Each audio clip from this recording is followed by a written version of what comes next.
Greetings, magnificent being. My name is David McLeod, and I am your life mastery coach, author of the book, A Life to Die For, and one of the co-authors of the best-selling series, The Wellness Universe Guide to Complete Self-Care. Welcome to Life Mastery Soul Memos, my monthly series aimed at helping you to expand and magnify your life one simple idea at a time. This is episode 18, Surrender Without Capitulation. When you want something, sometimes your desire for that thing can grow and expand to the point that you find yourself almost addicted to the idea of having it. It's as if the thing itself loses its appeal.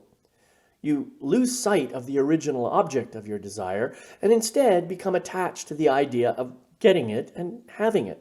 As a result, your choices become highly focused. Almost everything you do seems to be oriented toward the prospect of getting and having. Achieve, achieve, achieve, screams the mind. Do whatever you have to do to make sure that thing is added to your collection as soon as possible. Well, I've fallen into this achievement trap a few times in my life. Each time, I unconsciously transformed into an industrious automaton with laser-like focus. I would do whatever I thought was necessary to accomplish the goal I had set for myself. And then, with barely a breath of relief, I'd be off onto the next goal. I did not really allow myself time for reflection and enjoyment after finishing one task. I was too attached to the feeling I thought I got from doing of the previous one. And not surprisingly, I wasn't really concerned with the consequences to other people when I was operating in this mode. But one day, after completing a number of objectives that had seemed very important to me at the time that I started them, I remember pausing long enough to realize that I wasn't really any happier or better off at the end than I had been at the beginning. Whatever it was I had been seeking never seemed to materialize in the way I expected it to. What I realized after some deep introspection was that I had become attached to the process of achieving more than I was attached to any outcome that it might have produced. My wants and desires had simply become triggers to activate my drive to achieve. On an unconscious level, I had become addicted to a romantic idea of achievement because I believed that by achieving, I could get the love and approval of others. I believed that my ability to achieve would open doors for me and lead me to the success that the world had promised me, that the world, in my mind anyway, owed me. Of course, as you probably already figured out, this constant drive to achieve really did not bring me the kind of success and happiness and belonging that I originally thought it would. Sure, I'd get the occasional attaboy or a pat on the back, and sometimes even more significant recognition in the form of a raise or a promotion. But usually, people around me simply expected me to continue achieving, as if that was who I was. And they had grown used to this behavior. Because I was so busy achieving, I really had no time to connect with others. So in a way, I was shooting myself in the foot. It took me a while to unravel and understand this concept of attachment. As the picture began to emerge for me, I noticed that while I was so focused on the act of achieving, I was simultaneously in resistance to any kind of external force that seemed intent on slowing me down or getting me to notice other stuff.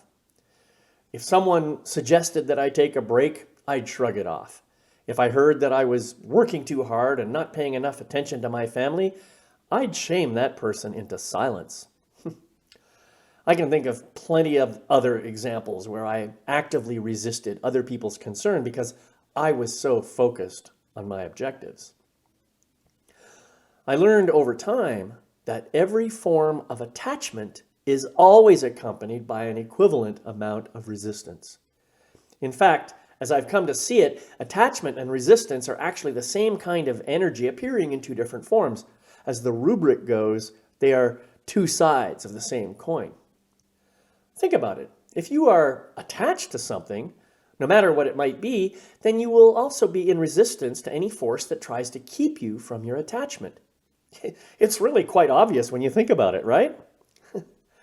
Well, I don't know about you, but I'm not particularly fond of either attachment or resistance. I much prefer to be in the flow of life rather than working against it. Maybe you know what I mean. So, how do you find the balance of honoring your desires and choosing to manifest them in your life without succumbing to the disempowering forces of attachment and resistance? How do you arrange things so that you can achieve your goals without putting yourself into the space of have to, should, or must? How do you surrender to the flow without capitulating? I found an answer for myself, and that is acceptance. When I allow myself to be fully present to what is right now, without having any judgment or opinion about it, then I quickly relax into the moment, and the driving ego mind energy that can put me into that achieving automaton mode fades into silence. Once I get to that place, then I can make conscious choices about what actions I want to take in order to accomplish my goals. When I do this, I find that the creativity that springs forth from within me leads easily toward my objective, and my process of achieving becomes much more peaceful and enjoyable. This is the true nature of surrender, as far as I'm concerned. I've learned that acceptance is not passivity, agreement, or capitulation. It is the simple awareness, recognition, and understanding of what is, without any attachment or agenda. The more I practice acceptance, the more I surrender to what is, the more I flow with life rather than fighting against it. Try it yourself. I think you'll experience a powerful form of joy that might just be new to you. If you are looking for articles, videos, and other powerful content that can help you to improve your life, please check out my website at yourlifemasterycoach.com. Grab a copy of one of my free ebooks right on the front page and sign up for a free account so you can get access to everything else I offer there.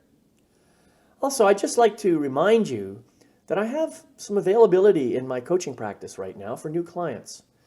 If you would like to find out how I might be of service to you, sign up for a free Life Mastery Discovery session. You can find the details on my website. That's yourlifemasterycoach.com. Well, thank you for joining me today on Life Mastery Soul Memos. I totally encourage you to develop and expand your own practice of acceptance and surrender so that it gives you the kind of freedom you really want to enjoy all aspects of your amazing life. I'll see you next time right here on Life Mastery Soul Memos. Bye-bye for now.